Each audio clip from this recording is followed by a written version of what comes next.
Welcome to Nasdaq Trade Talks. I'm Jill Malandrino, global markets reporter at Nasdaq. Joining me live from the MarketSite studio in Times Square, New York City, we have Adam Singolda, CEO of Nasdaq-listed Taboola. We're going to take a look at how publishers are surviving with the evolving trends of content consumption, moderation, and regulation. Adam, it's great to have you with us back at MarketSite. Welcome to Trade Talks. Thanks for having me. Same room. This is Same it. room. This I know. happened. You came public in 2021 in the room that we're sitting in right now. Right. Why was it the time to come public for Taboola? I mean, we've been around for over a decade. We thought financially, we have the type of character that investors were looking for. We were over $1 billion in revenue. Last year, we grew over 30%, EBITDA margin over 30%. We're generating cash. So we thought, we're the size that investors, would be attracted to. We're growing fast. We also thought that, there needs to be a public company that sort of is out there just serving the open web. You have the walled garden, Google, Facebook, Amazon. And then on the open web, we thought there should be a company that's big and just serving publishers and making sure journalism is thriving and growing. So we're just excited to do it, and now we're a year into it. It's not boring, Well, content is never boring because content is everywhere. And you had mentioned to me that your family was in from Israel to see you go public on the Nasdaq stock market. I mean, as a mother, I can't, my son going public on Nasdaq would be the coolest thing in the world. Let's talk a bit about advertisers and how they're using forms of data to connect with their customers at a time when people are feeling uneasy about what's happening with their data.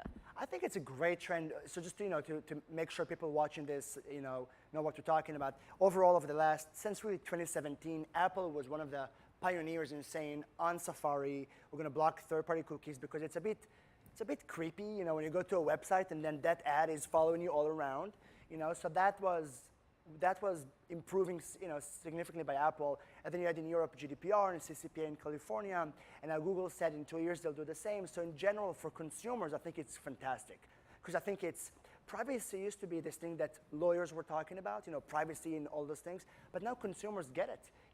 They're freaked out by things that are following them. We saw that, about 6 months ago, Apple launched another iteration that was preventing different apps to kind of report what you're doing to social networks. That was creepy, So I think that's a good thing for consumers. For advertisers, though, that means they kind of have to evolve into working with companies that don't need third-party companies. We, at Taboola, we're fortunate to be working with publishers, and the biggest signals publishers have is the piece of content that you're reading. So publishers, they don't know who you are, your name, your gender, your age, but they know what you're reading about, and that is a very good proxy for which market you're in, what you're curious about. Because in many ways, by the way, think about it, Jill, would you ever share with Facebook a healthcare issue you may have? That's a bit too personal, something about your kids. It's too close to home. You wouldn't put it on your Facebook feed. Well, some people do put everything out there. But not like, think about something that's really concerning you. You wouldn't put it on something about your boss, That's too personal. But you will read about it because you're super curious about those things. And that's when publishers interact with you. That's when Taboola interacts with you. And that's a huge opportunity for advertisers to kind of get close to you in that moment when you're reading about something you're just curious about. Let's talk about how news publishers are surviving in an evolving environment with how consumers get their news, how they compete with other platforms like a YouTube, like a TikTok, where consumers of news and content are just hanging out on those platforms. I mean, I think that this is the decade of the open web and news, in my opinion. We're seeing, first of all, companies like Apple saying on every iPhone device, we're going to have news. Right? We're seeing Samsung and many OEMs. We have Alexa in our home showing us news. So first of all, we're seeing that news as a service is something everybody cares about. Nobody just want to be a device. So I actually expect that we'll see news integrated into our fridges, automobile. We'll see, CNBC and NBC News and all those publishers that we love so much anywhere we go because it engages consumers with high quality, trusted source of information. And then it brings people back to the browser, to the brand, to interact with them directly, to download the app. So I actually think that if Apple is doing it, it's a good sign that, maybe everybody should be thinking very positively about news. I also think that with social networks going through those, privacy issues and all those things, this is where, journalism and trusted source of information and contextual thrive. So I think this is the beginning of a new era where consumers appreciate a trusted publisher. They want to, especially younger audiences, they want to be connecting. Right. They want to appreciate the brand, the reporter even behind the scenes. So I think this is all in a very good place, and it's a huge market. It's a $64 billion market. But the way it's been monetized is still with banners. Banners are those cubes you see on a website that you never click on. And if you look at search results, Google or your Twitter feed or Facebook or Instagram, they don't use banners. They use native advertising. Right. So I think this is the big kind of transition the open web is going to go through, which is from banners, which were invented 30 years ago alongside Tamagotchi and DVDs. Only all of those things went away, but banners still are here. And it's so interesting how the native ads are being utilized. You could talk about something and then you'll see it pop up in your Instagram feed, or you can search something, and it's just kind of incredible how it funnels to the platforms that you're on. Let's talk about that a little bit more. Then when it comes to moderation and when it comes to regulation, of course, with Elon Musk's involvement with Twitter, it really has been at the forefront with how companies can moderate and what that regulation and legislation should look like.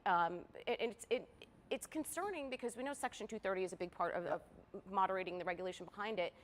But when we start to look at the newer platforms that are starting to come on, whether it's Meta, whether it's Web3, I think that really is a concern when we think about how information is being distributed and what's real and what's not, and who's communicating and who's not allowed to communicate. Which is another, by the way, upside for journalistic organizations that are obviously editorially driven, right? So they play such an important role to making sure we know what's really going on, where we may discover things on TikTok, which to me, by the way, is the end of humanity, right? So if the last thing we want is for our children to discover about democracy or science or healthcare on their TikTok feed, it's as bad as it can be, which is why I think the open web plays such an important role. So my opinion is that moderation is key.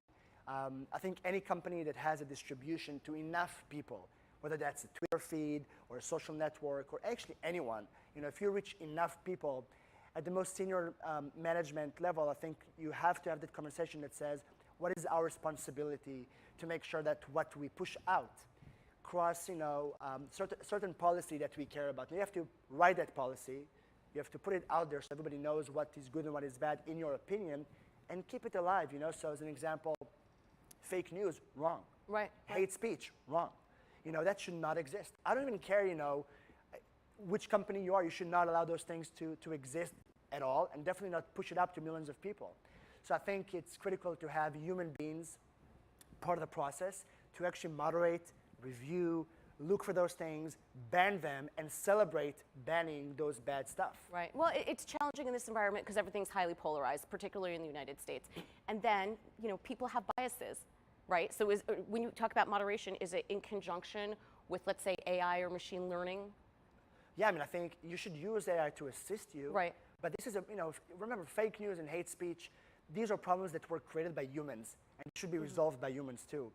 So to me, you should use AI to help you assist and pick up things that you may not have the scale to pick up. And I'm okay with also companies making mistakes. It's okay if you have a moderation team and you missed, or someone was, there are many bad actors out there. So that's okay because it's part of the process. But the concept is, do you get better over time? And do people know how you made decisions? Are you consistent with your decision making? You don't want the companies out there that CEOs make decisions. It's not an executive point of view. It should be some church and state, in my opinion. There should be a policy, should be a team on the side, and they should say, we moderate, based on that policy, and you evolve, and you fix, and you celebrate mistakes when those happen so people know you care, and you keep getting better. So to me, that's something that Twitter, Facebook, if I was Mark Zuckerberg, I said this before, I would hire 2 million Americans, give them a Facebook email, and tell them moderate my feed. And that would probably create shareholder value, would improve the world. 2 billion people log into Facebook. I think that's the right thing to do. We have 50, 70 people. We're a bit smaller than Facebook, but I would scale that team as we scale further. Yeah, it'll be interesting to see how this all evolves. Adam, thanks for joining us on Trade Talks, and thanks for joining me. I'm Jill Malandrino, Global Markets Reporter at Nasdaq.